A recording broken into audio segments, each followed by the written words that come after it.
Halo, berjumpa kembali dengan kami, Daniel dan Olivia di dalam acara Do Share, Daniel and Olivia Sharing. Dan malam hari ini kita akan membahas satu topik yang menarik karena ini mungkin menjadi pertanyaan dari banyak teman-teman yang menyaksikan. Apalagi kalau teman-teman misalnya sedang menghadapi permasalahan, lalu datang ke gereja, mendengarkan khotbah, kemudian diajarkan oleh pengkhotbahnya untuk kembali kepada Kristus, kembali melihat kepada Yesus, serahkan kepada Yesus. Itu sebenarnya yang seperti apa? Ya kan? Dalam segala sesuatu kita harus kembali kepada Yesus. Nah, tapi gimana sih caranya gitu loh. Nah, ini mungkin jadi pertanyaan juga buat teman-teman yang menyaksikan. Nah, di acara Do Share malam hari ini kita akan membahas tentang hal ini dan semoga bisa memberikan pencerahan dan juga memberikan jawaban buat teman-teman semuanya yang sedang menyaksikan. Dan karena acara ini adalah Do Share, silahkan untuk di-share supaya kita bisa saling memberkati satu dengan yang lain. Jadi aku share sekarang.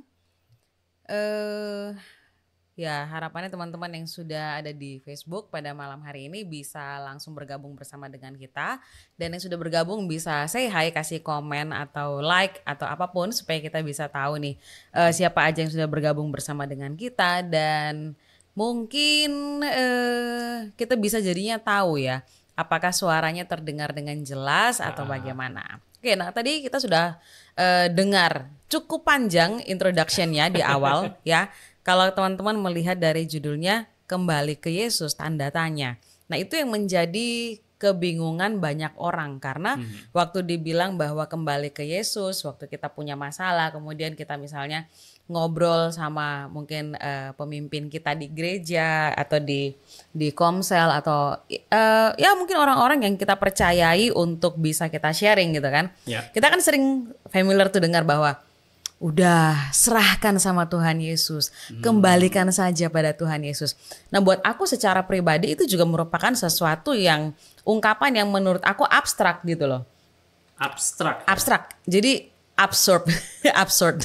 Atau mungkin kalau aku bisa ngomong ini mungkin bukan sekedar abstrak, tetapi mungkin itu jawaban yang paling gampang diberikan pada saat ada orang datang dan kemudian minta nasihat dan sebagainya kan. Karena kita juga bingung mau kasih nasihat seperti apa, ya udah pokoknya serahkan saja kepada Yesus, kembali kepada Yesus. Gitu, iya ya.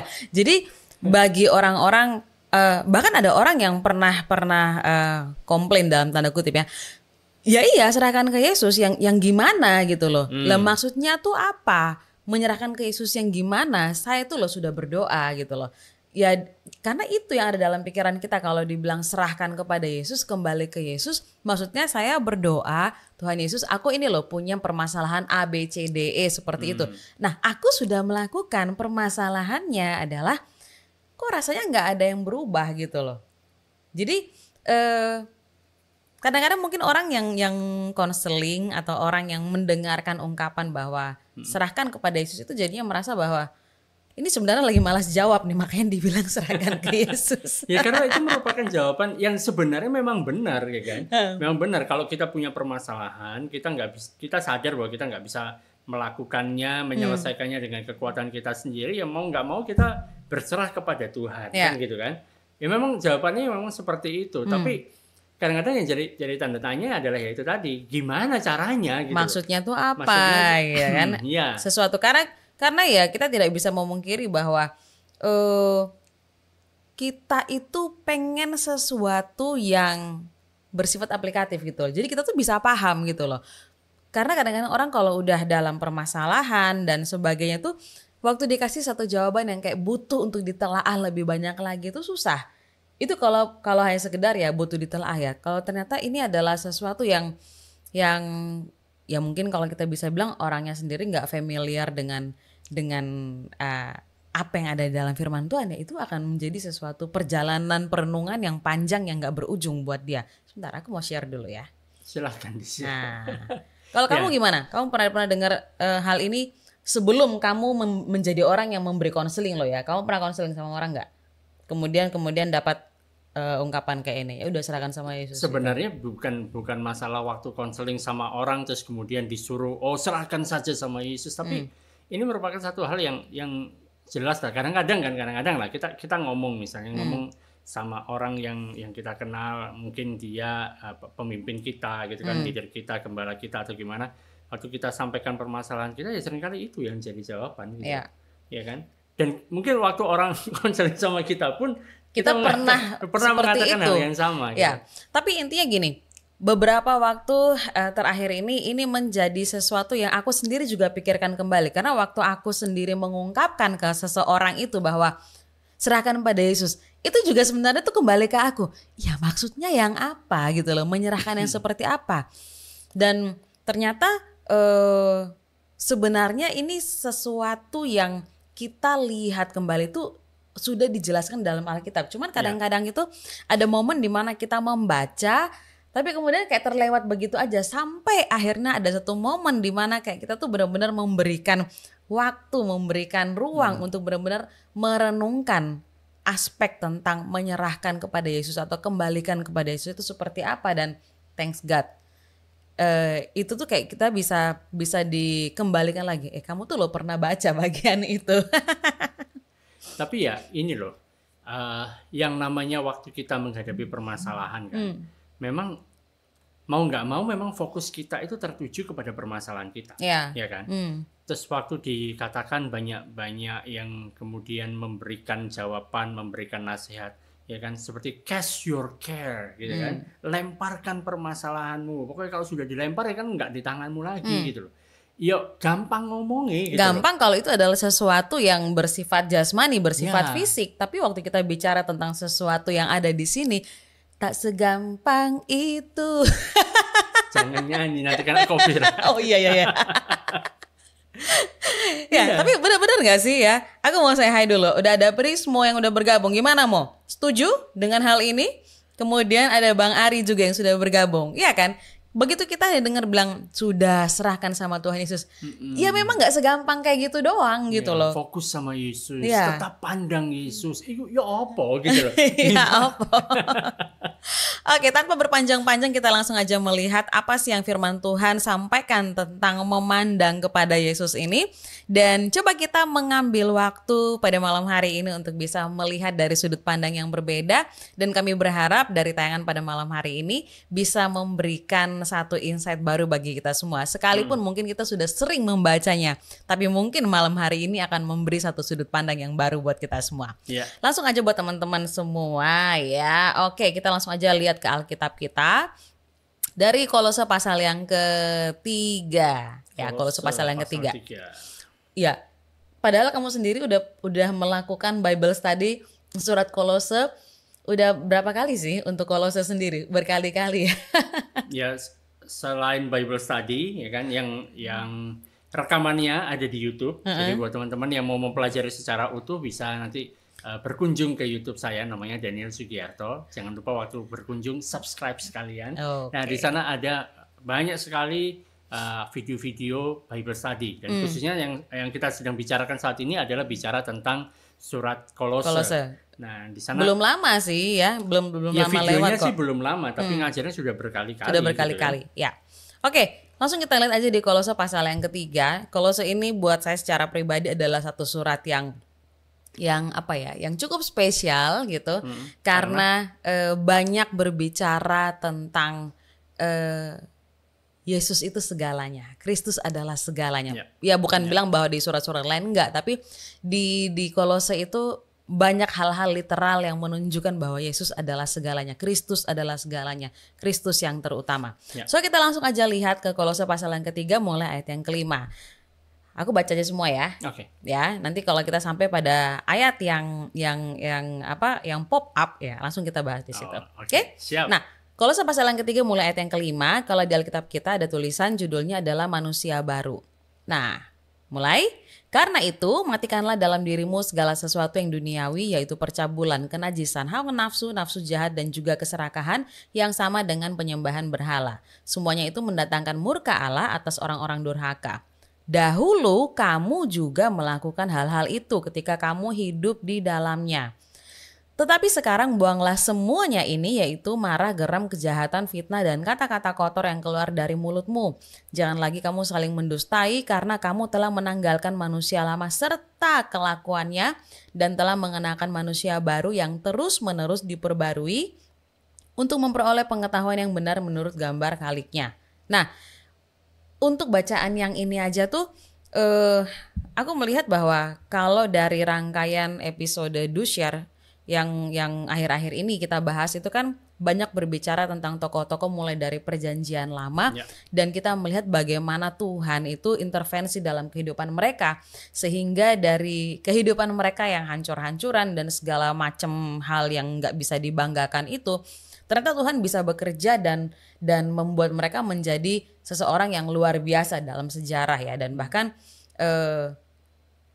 menjadi dampak bukan hanya perubahan dalam kehidupan mereka, tapi juga bagi orang-orang di sekitar mereka. Kemarin kita sempat bicara tentang ada Gideon, ada siapa lagi? Ada Yosua, ada Simpson, ya kan? Ada Caleb, ya macam-macam ya.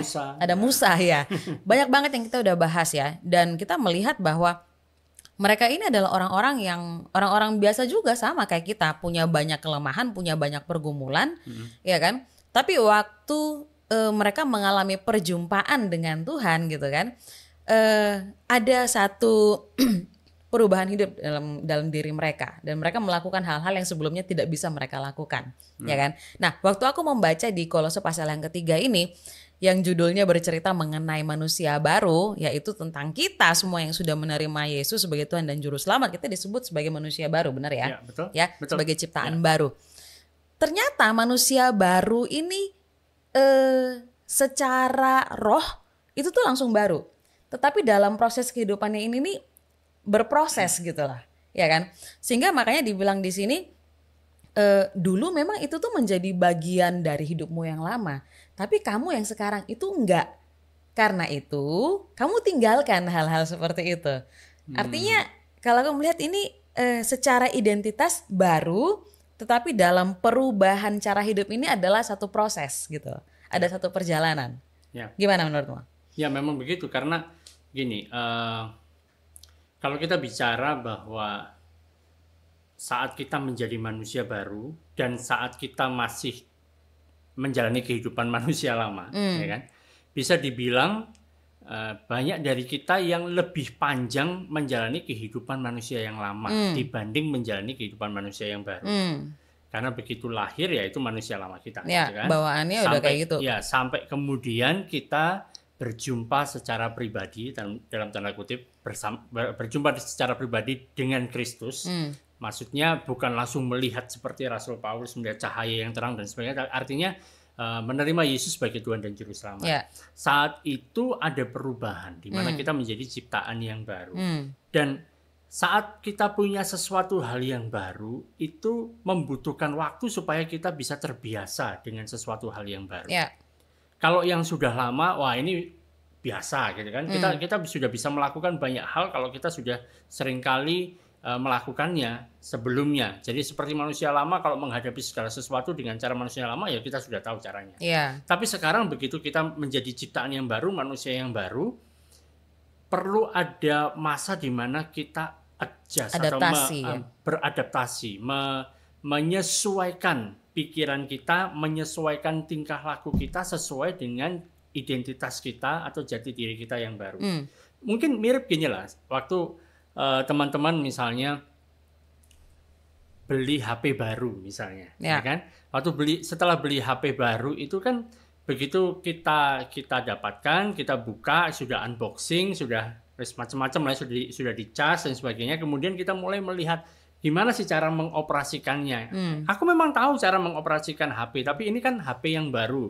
Jadi di mana letak untuk aplikasi ini, di mana ini, jadi kita perlu setting ulang. Dan itu membutuhkan waktu gitu loh.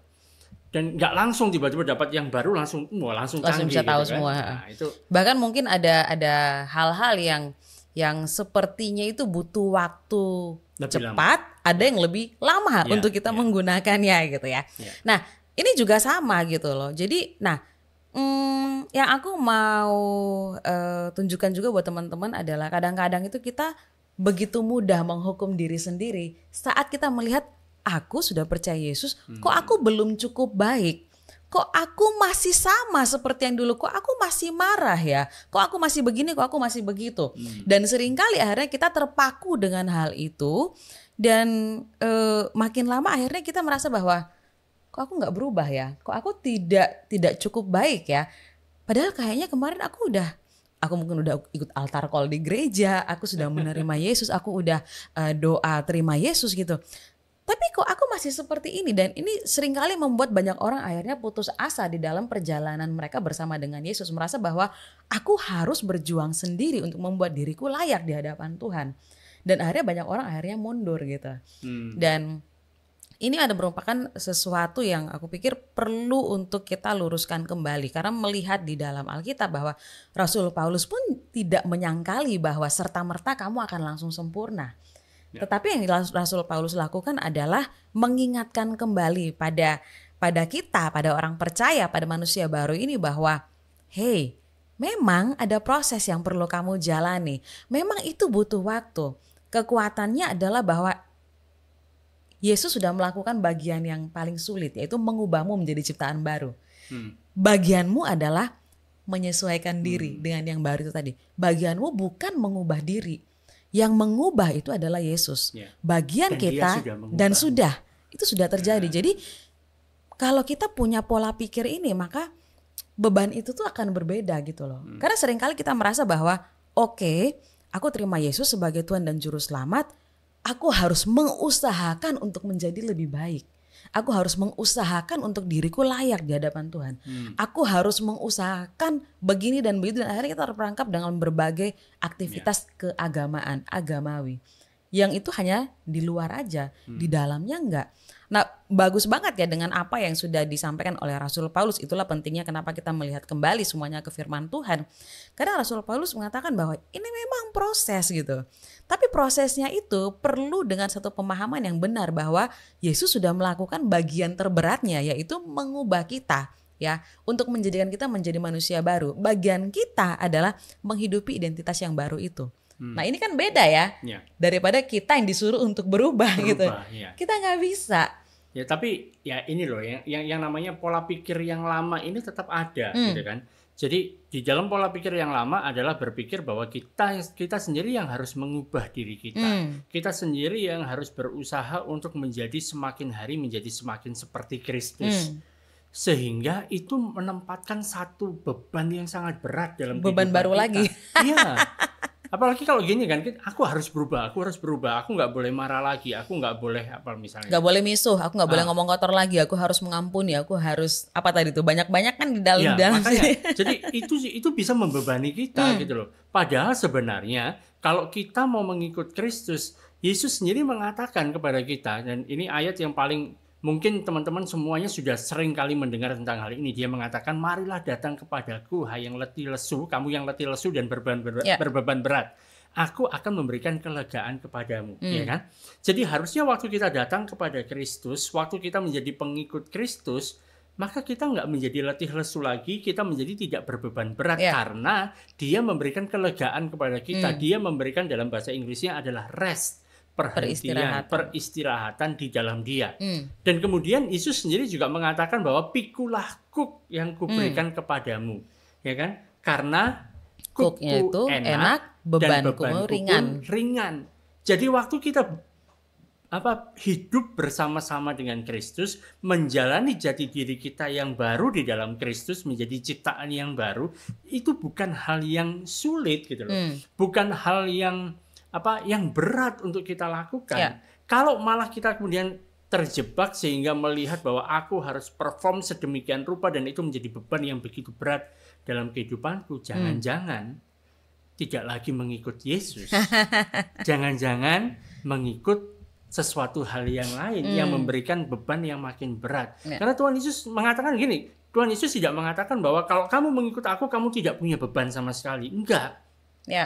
Tapi dia berkata, bebanku ringan. Karena dia ada bersama-sama dengan kita gitu. Nah, buat teman-teman, yang mungkin hari-hari ini sedang bergumul dengan perasaan tertentu, dengan beban tertentu, berusaha untuk mengubah salah satu aspek dalam kehidupanmu, ini adalah satu kabar baik gitu. Bahwa semuanya sebenarnya sudah berubah. Saat engkau menerima Yesus sebagai Tuhan dan Juru Selamat, semuanya sudah berubah gitu. Engkau adalah ciptaan baru, yang perlu dilakukan adalah menyamakan, menyelaraskan sudut pandangmu tentang dirimu seperti bagaimana Bapa melihat engkau di dalam Kristus sebagai ciptaan baru yang sempurna, sama seperti Yesus. Yohanes mengatakan,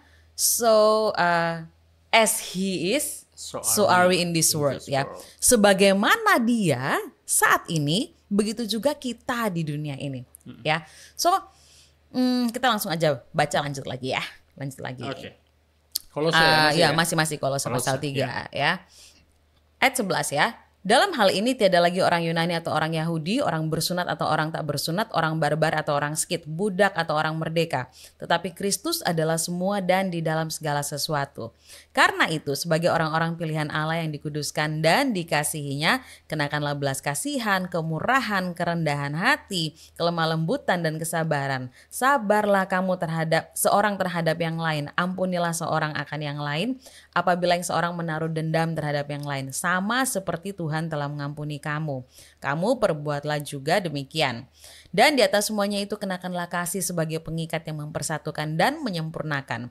Hendaklah damai sejahtera Kristus memerintah dalam hatimu, karena untuk itulah kamu telah dipanggil menjadi satu tubuh dan bersyukurlah. Hendaklah perkataan Kristus diam dengan segala kekayaannya di antara kamu, sehingga kamu dengan segala hikmat mengajar dan menegur seorang akan yang lain. Dan sambil menyanyikan mazmur, puji-pujian dan nyanyian rohani, kamu mengucap syukur kepada Allah dalam hatimu. Dan segala sesuatu yang kamu lakukan dengan perkataan atau perbuatan, lakukanlah semuanya itu dalam nama Tuhan Yesus, sambil mengucap syukur oleh Dia kepada Allah Bapa kita. Ini sesuatu yang berbeda jadinya ya. Yang diingatkan oleh Rasul Paulus pertama adalah bukan kamu harus jadi begini. Yang seringkali itu tuh kita timpakan pada diri kita sendiri. Yang Rasul Paulus ingatkan di sini adalah bahwa, hey, kamu itu adalah ciptaan baru di dalam Kristus. Jadi karena kamu adalah ciptaan baru, maka jangan dipakai lagi hal-hal yang lama. Itu bukan dirimu yang sebenarnya. Itu bukan dirimu yang sejati. Engkau yang sejati, yang sebenarnya, yang ada di dalam Kristus adalah Kristus yang hidup di dalam engkau sendiri. Di mana ada damai sejahtera, karena dibilang di situ, biarlah damai sejahtera Kristus itu memerintah di dalam hatimu, ya. Jadi ada damai sejahtera Kristus yang memerintah. Waktu damai sejahtera Kristus memerintah, apapun yang kita lakukan, perkatakan, pikirkan, lakukan dalam nama Yesus semua. Semuanya itu berpusat kembali pada Yesus. Kayak judul kita. Itu caranya. Simple gitu kan. Tapi ya untuk mencapai ke sana mungkin membutuhkan pewahyuan kali ya. Membutuhkan pencerahan. Atau bener. Aku sendiri juga baru kayak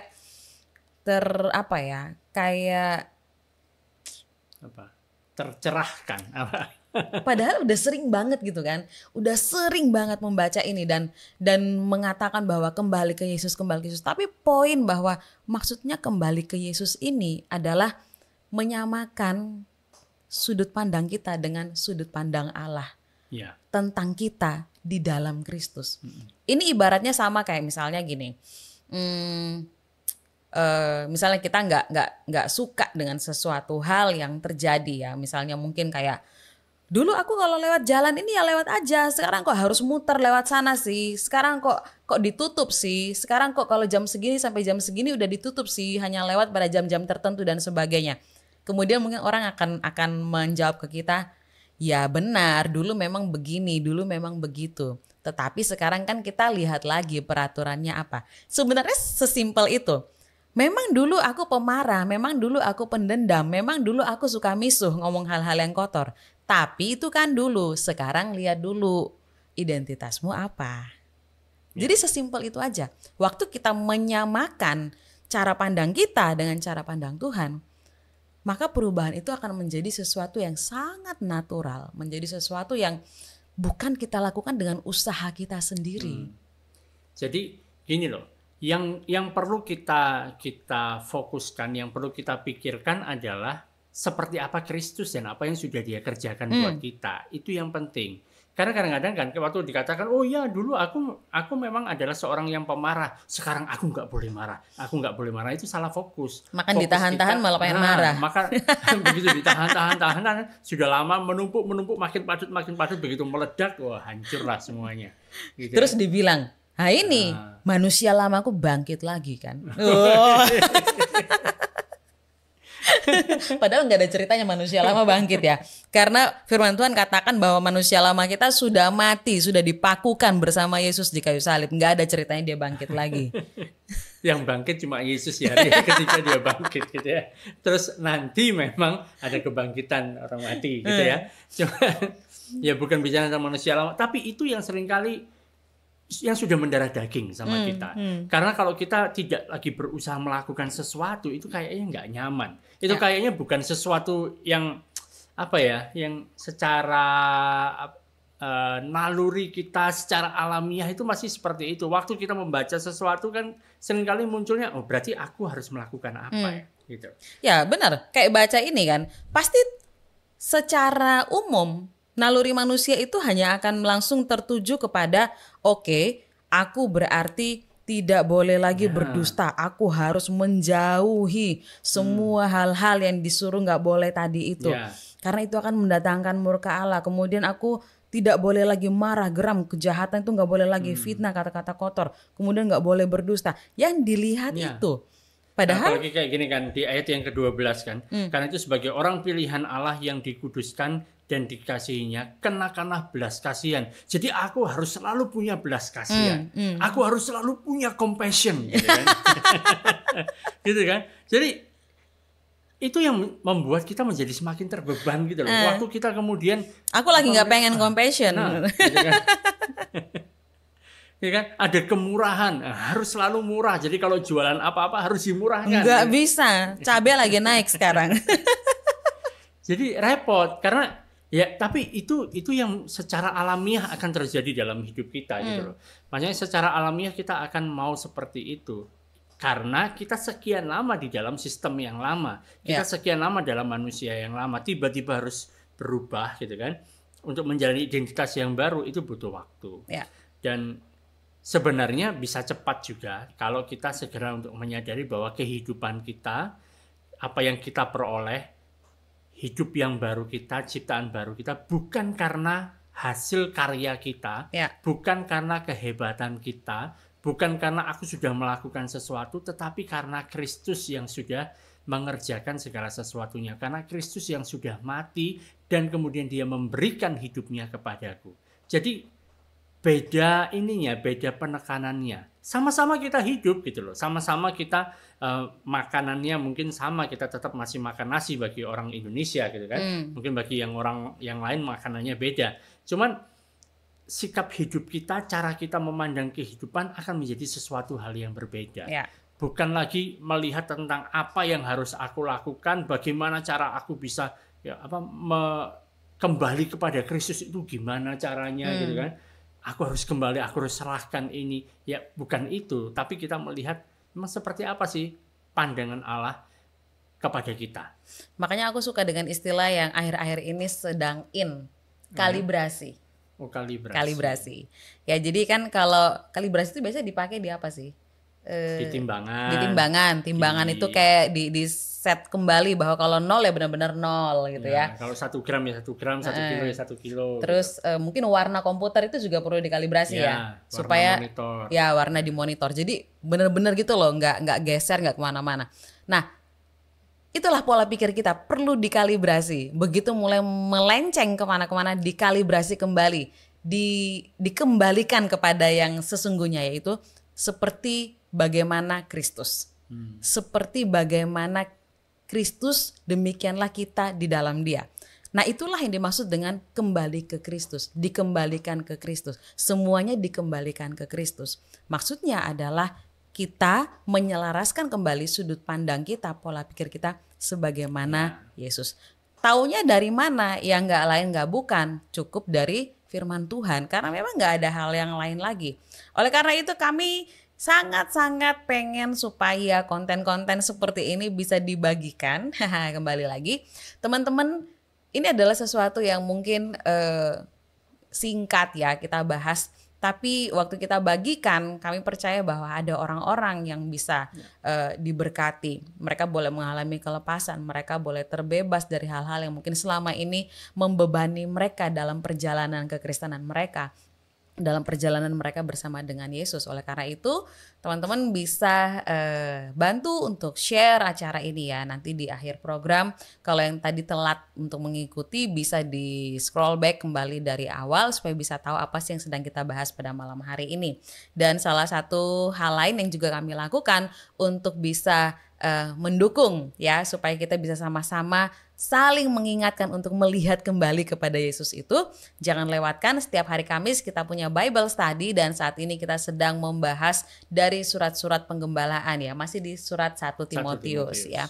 Ini surat-surat yang sangat luar biasa karena kita melihat satu jenjang ya saat seseorang menerima Yesus sebagai Tuhan dan Juru Selamat, masuk di dalam pelayanan dan kemudian menjadi bagian dalam kepemimpinan. Itu satu perjalanan yang luar biasa dan memang seperti itulah kita dipanggil. Karena waktu kita masuk dalam pelayanan, kita semakin bisa mengeksplorasi apa sih gift atau karunia yang Yesus sudah berikan buat kita. Dan itu berguna untuk membangun tubuh Kristus. So teman-teman jangan lewatkan setiap hari Kamis, acaranya jam 7:30 malam waktu Indonesia Barat. Jadi gimana caranya? Nanti hubungi kami supaya kami bisa kirimkan link Bible Study. Kita menggunakan aplikasi namanya Google Meet. Jadi tidak di live streaming kan, tapi kita bisa ikut secara bersama-sama, kita belajar bersama-sama, dan pastinya setelah itu ada tanya jawab. Jadi ada pertanyaan, ya kita akan coba untuk bisa menjawabnya. Dan di situ yang seru. Jadi kita saling menguatkan satu dengan yang lain, saling berbagi satu dengan yang lain, dan kita juga bisa mempelajari banyak hal yang pastinya bisa membuat kita makin mantap lagi, makin tahu lagi identitas kita di dalam Kristus itu seperti apa, dan seperti apa harusnya kita bertindak di dalam kehidupan kita sebagai ciptaan yang baru. Karena saat bicara tentang apa yang kita percayai, itu perlu untuk diterjemahkan kemudian kepada bagaimana cara mempraktekannya di dalam kehidupan kita sehari-hari. Karena kita masih hidup di dunia ini, dan orang butuh untuk melihat Kristus terpancar di dalam kita dan melalui kita, sehingga mereka bisa melihat, oh seperti ini loh Kristus. Karena itu aku mau percaya kepada Kristus. So teman-teman semuanya, terima kasih banyak sudah bergabung dengan kita pada malam hari ini, dan kita harapkan acaranya tidak berhenti sampai di sini, tapi akan terus dibagikan, dan kita akan ketemu lagi hari Selasa depan jam 8 malam waktu Indonesia Barat di DoShare. Untuk teman-teman yang merasa diberkati, please boleh scroll lagi karena kita punya banyak konten seperti ini yang durasinya cukup singkat. So daripada mager kemudian scroll hal-hal yang lain, boleh lihat episode-episode yang lain dari DoShare. Dan ada lagi pengumuman yang lain? Itu aja ya. Kita berjumpa lagi minggu depan, dan Tuhan Yesus memberkati. Bye-bye.